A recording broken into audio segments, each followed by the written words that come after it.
Alhamdulillahirabbil alamin wa bihi nasta'in ala umuri dunya waddin. Wassalatu wassalamu ala sayyidina Muhammadin wa ala alihi wa sahbihi wa sallam ajma'in. Asyhadu an la ilaha illallah wa la syarika lah wa asyhadu anna Muhammadan abduhu wa rasuluh. Bapak Ibu yang saya hormati, alhamdulillah pada siang hari ini kita dengan rahmat, dengan nikmat dari Allah Subhanahu wa taala, nikmat kesehatan yang melimpah kepada kita, juga dengan kasih sayang Allah Subhanahu wa taala tercurah kepada kita sehingga kita dapat mengaplikasikan ya kasih sayang itu kepada sesama manusia di alam ini. Ingkang sepindah matur sembah nuwun dumateng pemerintah Desa Babat. Hidangan dan tempat sangat memuaskan. Namun untuk hari ini ada satu desa yang absen keseluruhan, desa Geger ya, karena ada dua. Izinnya Pak Edi tadi kok malah izin bersamaan begitu. Oh, maksudnya bersamaan acaranya. Tak pikir izin bersamaan berwaring. Alhamdulillah yang derek Geger. Nggih. Iki pergi niki sing kertas bediten kula nek liwat. Alhamdulillah pada hari ini kita Babat di Desa Babat ini rayon giliran terakhir ya.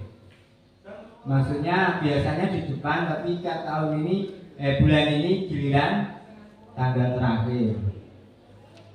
Nah, juga kami ucapkan terima kasih kepada BPKBD, koordinator BPKBD keseluruhan yang membantu kami betul-betul wasdol.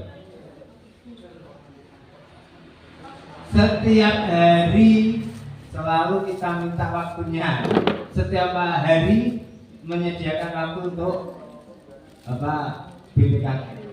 BPKB ya, DP3AKB juga BKKBN. Ini bungu seminggu penuh bungu nggih.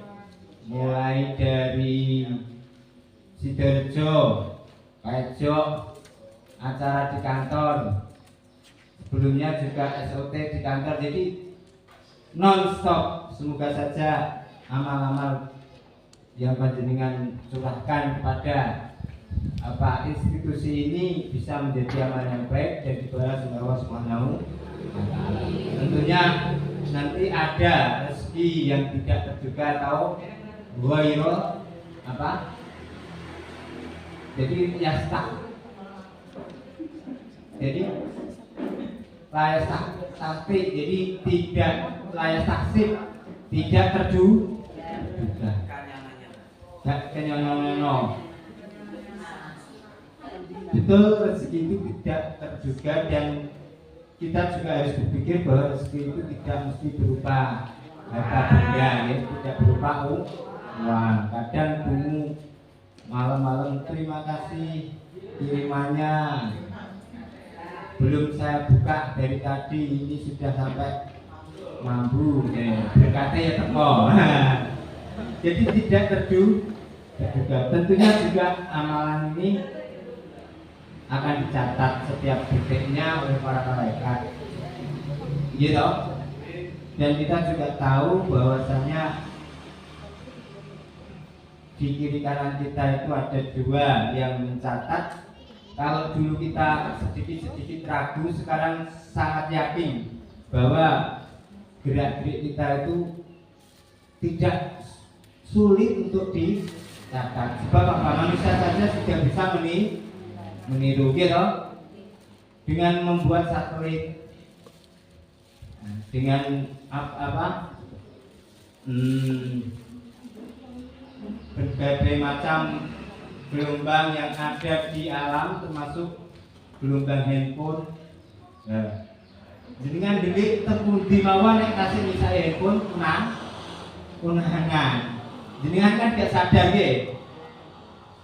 Jadi sampean mau melakukan dia, nah itu kalau GPS-nya jenengan di handphone itu aktif, bisa dilah jam 10 dibabat, jam 8 bisa naik rumah, jam 9 tadi mampir bakso kepo, perjalanannya juga bisa dilacak, ya kan? Manusia saja sudah bisa membuat alat seperti ini, apalagi kalau malaikat yang di kiri kanan kita.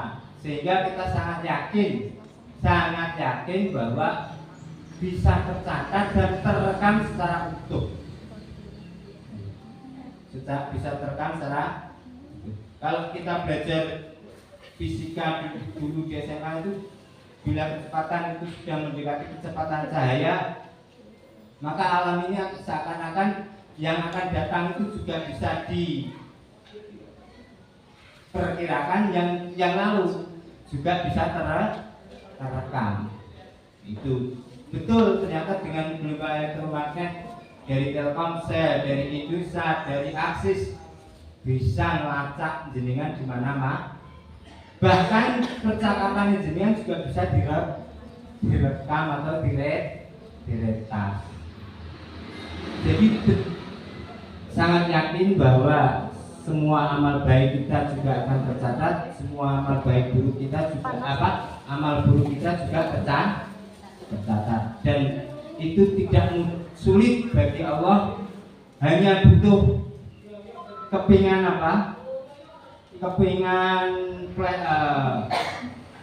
kartu sekecil ini bisa menyimpan 64 GB. Itu kehidupan untuk merekam sekian hari, sekian bulan. Apalagi kalau kartu-kartunya itu kartu langsung dari Allah, tidak sulit. Kalau dulu kan mana mungkin tuh Pak, rekaman dari bayi sampai mati di setel yang akhirat. Sekarang saja saya rekam, nanti saya putar, saya bisa melihat rekaman. Dan mohon maaf, kami saat ini memang harus merekam dengan kamera. Untuk kegiatan kami memang dibutuhkan untuk kelengkapan dupa.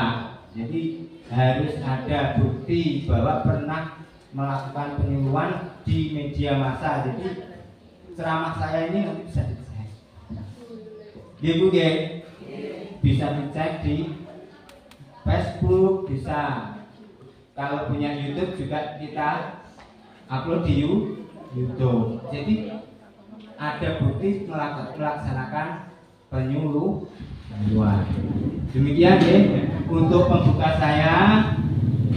Mari kita fokus lagi kepada materi yang selalu saya sampaikan dalam setiap pertemuan, yaitu materi 8 fungsi keluarga.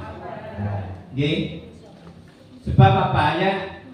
Dalam Undang-Undang Nomor 52 Tahun 2009 itu yang diamanatkan tentang perkembangan penduduk, tentang kependudukan dan keluarga berencana, itu ya ada di Undang-Undang 52 Tahun 2009, yang inti pokoknya itu terserap dalam 9 fungsi keluarga. Masih ingat Bu? Yang pertama adalah fungsi keluarga, fungsi agama. Yang kedua fungsi cinta kasih. Yang ketiga fungsi reproduksi. Yang keempat fungsi ekonomi. Yang kelima fungsi sosial budaya. Yang keenam, 7 perlindungan. Nah, kemudian yang kedelapan fungsi lingkungan. Fungsi-fungsi ini adalah hal yang dikehendaki dari keluarga itu bila baik akan terbentuk suatu RT yang baik. Dari RT yang baik akan terbentuk RW yang baik. Dari RW yang baik akan terbentuk desa yang baik. Dari desa-desa yang baik akan terbentuk kecamatan yang baik. Sehingga apa? Sehingga poin terkecil yang perlu kita beri penyuluhan itu adalah keluar. Sebab dari keluarga itu akan menjadi masyarakat, akan menjadi desa, akan menjadi kecamatan, bahkan menjadi kabupaten dari berbagai individu yang ada dalam keluarga. Bismillah. Kalau kemarin di balik desa Kepok sudah saya sampaikan, saya ulas sedikit supaya jenengan tidak salah terima, tidak salah tangkap. Keluarga sebagai fungsi agama, di Kepok, dari desa Kepok niku yang saya uraikan. Nah, agama itu adalah hal keyakinan, Bapak Ibu, keyakinan. Sesuatu itu akan tercapai bahagia kalau memang di dalam hatinya itu ada agama yang tertanam kuat. Sebab di dalam agama itu ada batas-batas yang di luar nalar manusia yang memberi ketenangan. Contoh, begitu habis kena musibah kematian, misalkan ibunya mati padahal belum bisa memberi yang terbaik untuk ibu, belum berbakti, belum masih habis bertengkar dengan ibu, belum sampai bertobat dan mengabdi pada ibu, tapi ibunya sudah meninggal. Maka agama memberi jalan keluar, juga memberi batas. Kamu jangan bersedih terus, mati hidup, jodoh, rezeki sudah ditentukan. Ini kan yang ditanamkan di dalam otak kita, ya kan? Oleh agama. Sehingga apa? Sehingga kita iso mutus mati pun jenenge tak.